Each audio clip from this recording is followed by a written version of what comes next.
سڵاوتان لێبێت بینەرانی پایتەخت میدیا، من لە باخچەی ئیسکانی شاری کەرکووکەمەوەی لە پشتی من و دەیبینن هاوڵاتیانی شاری کەرکووک مەراسیمێکیان ئەنجام داوە تاوکۆی دەستخۆشی لە بەڕێز دکتۆر شاخەوان عەبدوڵڵا جێگری سەرۆکی پەرلەمانی عێراق بکەن بە بۆنەی ئەو هەوڵەماندووبوونانەی کە لە پەرلەمانی عێراق لە ماوەکانی ڕابردوو داوێتی تاوکۆی لە چەند ڕۆژی ڕابردوو بە هەوڵی دکتۆر شاخەوان عەبدوڵڵا و بڕیاری ئەوەدا لە پەرلەمانی عێراق کە پرۆژەی یاسای پارێزگاربوونی هەڵەبجە پەسەند کراوە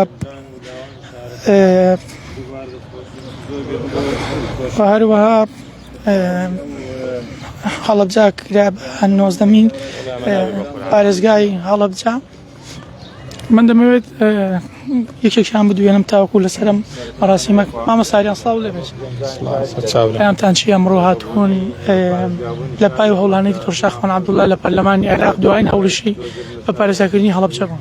بەڵێ ئەمڕۆ دیارەمە وەکو لاوانی شاری کەرکووک و گەنجانی شاری کەرکووک هاتوینە بۆ مەراسیمی ڕێزلێنانە کە بەبوونی بە پارێزگابوونی شاری هەڵەبجەوە ڕێکخراوە. سوپاس و پێزانی خۆمان ئەڕسی بەڕێز کاک دکتۆر شاخەوان دەبڕین کە جگە لە یاسای بە پارێزگابوونی هەڵەبجە و یاساکانی کێشەی گەڕانەوەی سەویزار و لاوانی ڕۆڵێکی بەرچاوی هەبووە لە یاسای زیندانانی سیاسیە و ئیمتیازانی کە بۆ زیندانیانی سیاسی عێراقیە لەمان کاتە شوونی زیندانیانی سیاسی و خێزانی شەیدانی کورسانیش بکاتن. دووبارە زۆر سپاس و پامشە سەرکەوتوو بێت. زۆر سپاس بینەرانی پایتەخت میدیاوەی دەیبینن ساتی بڕینی کێکی پیرۆزباییکردنە لە هاوڵاتیانی شاری کەرکووک بە بۆنەی پارێزگاکردنی هەڵەبجە وەش دوای هەوڵەکانی بەڕێز دکتۆر شاخەوان عەبدوڵڵا لە پەرلەمانی عێراق هاوڵاتیان هاتوون بەسەرجەم چین و توێژەکانەوە سوپاس و پێزانینی خۆیان بگەێنە جێگری سەرۆکی پەرلەمانی عێراق. من بۆ دەکاریجار دەمەوێت کەسێکی تر بدوێنە. مامۆستا سڵاو لێبێت. زۆر سپاس. ئێوە هاتوون پامی خۆتان بگەێنن مەبەستان چی لەنێ؟ وەڵا پیرۆزبایی لە خەڵکی بە شەرەفی شاری هەڵەبجەکەین. ئەو بڕیارەی بە پارێزگاربوونی هەڵەبجە بڕیارێکی گرنگە و شایانی شاری هەڵەبجەیە و هەروەها وەکو خەڵکی شاری کەرکووک دەستخۆشی لە بەڕێز دکتۆر شاخەوانەکەین کە لە هەموو پرسە گرنگەکان ڕۆڵێکی بەرچاوی هەبووە. بۆ هەموو پرسەکان هەمیشە ڕۆڵێکی گرنگی هەبووە و ئێمەش دەستخۆشی لێکەین و سپاسی ئەو ئەرکە پیرۆزاکەین. ئومێد دەکەین ئەو یەکگرتوون و یەکڕیزەی کە لەم پرسەیە بینیمان بۆ هەموو پرسەکانی دیکەی تایبەت بە قەزەی کورد یەکگرتوو بن. جارێکی دیکە ئەمە پیرۆزبایی لە خەڵکی بە شەرەفی هەڵەبجەکەین. ئومێد دەکەین ئەمە ببێتە ساڕێژی برینەکانی شاری هەڵەبجە و لەم ڕێگەیەوە بتوانێت خزمەتی زیاتر ئەو شارە خۆشەویستە بکرێت. زۆر سپاس مامۆستا. من دەمەوێت بەڕێز کاک عەلی عەدنا وەرگرم نوێنەری دکتۆر شاخەوان عەبدوڵڵا لە کەرکووک. کاک عەلی سڵاو لێبێت. بە شێوەیەکی ڕاستە خۆ لەگەڵتام لە پای ئەو هەوڵانەی دکتۆر شاخەوان عەبدوڵڵا کە بەردەوام لە خەمی کەرکووک بووە بەدەر لە گەیاندنی پرۆژە خزمەتگوزاریەکان و چارەسەرکردنی کێشەی جوتیاران دوایین هەوڵیشی لە پەرلەمانی عێراق پەسەندکردنی پرۆژە یاسای بە پارێزگاکردنی هەڵەبجە بوو. ئەمە تا چەند گرنگە و ئێوە پەیامتان چییە؟ سەرەتا بەخێراتنی جەنابتانەکەم و دەستخۆشی لەم گەنجە بە ڕێزاناکەم کە ئەمڕۆ ئەم ئاهەنگەیان سازداوە بە حەقەت جێی دڵخۆشی ئێمەیە. کاک دکتۆر شاخەوان لە یەکەم ڕۆژی ئەم خولەی پەرلەمانەوە لە بەرنامە و پرۆگرامی ئەوە بوو کە هەڵەبجە بکرێت بە پارێزگا و لە عینی کاتە عەرز و زەوی خەڵکی شاری کەرکووک بگەڕێتەوە، کوردی کەرکووک و با بڵێم مادەی 140 هەمووی بگەڕێتەوە بۆ ساحێبە ئەسڵیەکان خۆیان. بۆیە ئێمە بەڕاستی زۆر خۆشحاڵین، زۆر سەربەرزین، زۆر شانازیەکەین بە کەسێکی کەرکووکی کە جەنابی دکتۆر شاخەوان عەبدوڵڵایە.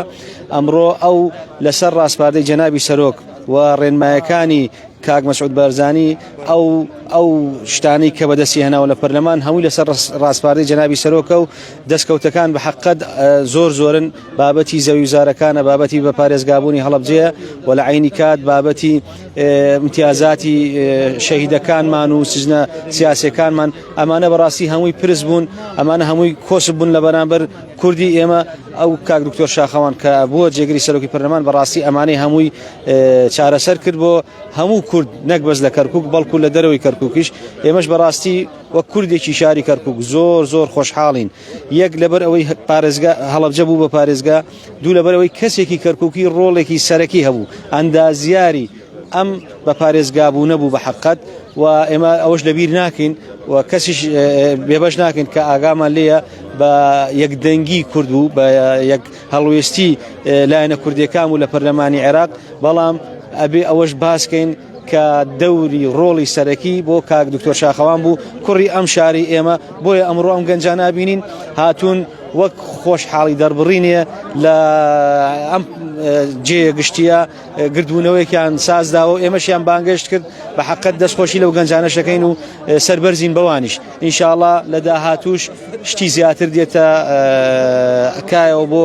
هەموو کوردی کوردستان و بە تایبەتی بۆ کوردی شاری کەرکووکی خۆشەویستی خۆمە لە حەوت ساڵی ڕابردووی داری پێشوو کەم تەرخەم بوو بەشەیەکی بەرچاو کەم تەرخەم بوو بەرامبەر گەڕەکە کوردیەکان یعنی من بۆ خۆم ئاگدار بووم لەسەر ڕاستپاڵی دکتۆر شاخەوان جەنابتان وەکو نووسینگەی کەرکووک بەردەوام پرۆژەی خزمەتگوزاریتان نەگەیاندە گەڕەکەکان پێم بڵێ ئەم دڵسۆزیە یاخود ئەم پرۆژیە بۆ کەرکووک لە پای چییە؟ ئێمە لەبیری نەکەین بەڕاستی هەموو کادوتراوە لە چۆ پارتی بوو لەوێ خزمەت گوزاری و گەشانەوە هەیە بۆیە ئێمە لەسەر ڕێنمایەکانی جەنابی جێگری سەرۆکی پەرلەمان کە کاک دکتۆر شاخەوان عەبدوڵڵایە کە هەڵقوڵاوی ئەو قوتابخانەیە کەوا هەموو کاتێ لە خزمەت و لە خزمەتی خەڵکی خۆی بووە ئێمە بەڕاستی کاک دکتۆر شاخەوان هەموو کات ڕێنماییمانی کردووە لە خزمەتی دانیشتوانی شاری کەرکووک بووین بەڵێ شاری کەرکووک لە ماوەی ڕابردوودا زۆر پەراوێز کرابوو گەڕەکە کوردیەکان بەڵام ئێمە سەرەڕای ئەوەش کاک دکتۆر چی لەسەر ئەرکی شخصی خۆی بێ چەند بابەتێکی تەواو کرد بۆ خەڵکەکە لە ڕووی محاویلە دانانەوە بوو لە ڕووی سەبکردن و کۆنکریتکردنی گەڕەکان بوو لە ڕووی مجاری و ئاوەڕۆ ئاو هەر بابەتانەی زۆر بە حەقەت کردووە بەردەوامیشە نەک بڵێ ئێستا تەواو وازیان نەخێر هەتا ئێستاش ئێمە پرۆژەی زۆریە کاک دکتۆر شاخەوان بەڵام پرۆژە گەورەکان ئەوانەی کەوا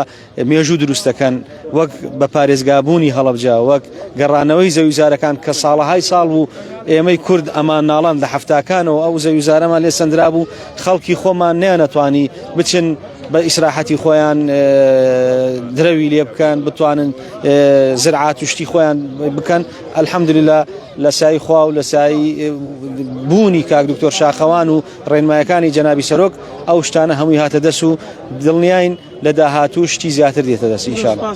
دەستخۆش وێنەرانی پایتەخت میدیا ئەو وێنەی دەبینن لەلایەن هاوڵاتیانی شارەکەەوە دانراوە بە دروشمی سوپاس ئەندازیاری بە پارێزگاربوونی هەڵەبجە ئەوەش کە مەبەستیان بەڕێز دکتۆر شاخەوان عەبدوڵڵایە جێگری سەرۆکی پەرلەمانی عێراق هاوڵاتیان ئەوەی کە دەبینن شیرینی خۆشی و شادی دەخۆن من ئەگە دەرفەت بێت دەمەوێت گفتوگۆ لەگەڵ کەسێکی تردا بکەم.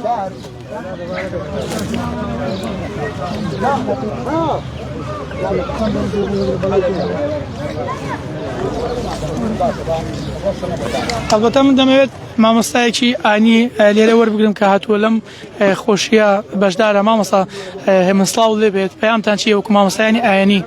وەڵام وەکو مامۆستایانی ئایانی شاری کەرکووک دڵخۆشین بەڕاستی بە دکتۆر شاخەوان کە یەکێکە لەو گەنجانەی کەوا چاونە ترسە و درێ لێ و یەکێکە لەوانەی کەوا یاسادانانە لە عێراقا بۆ ینی لە میلەتی کورد ینی بەڕاستی ئەم گەنجانە هیوان بۆ ئێمە و هیوادارین خوای گەورەش موفقیان کە لە دنیا و قیامەتە.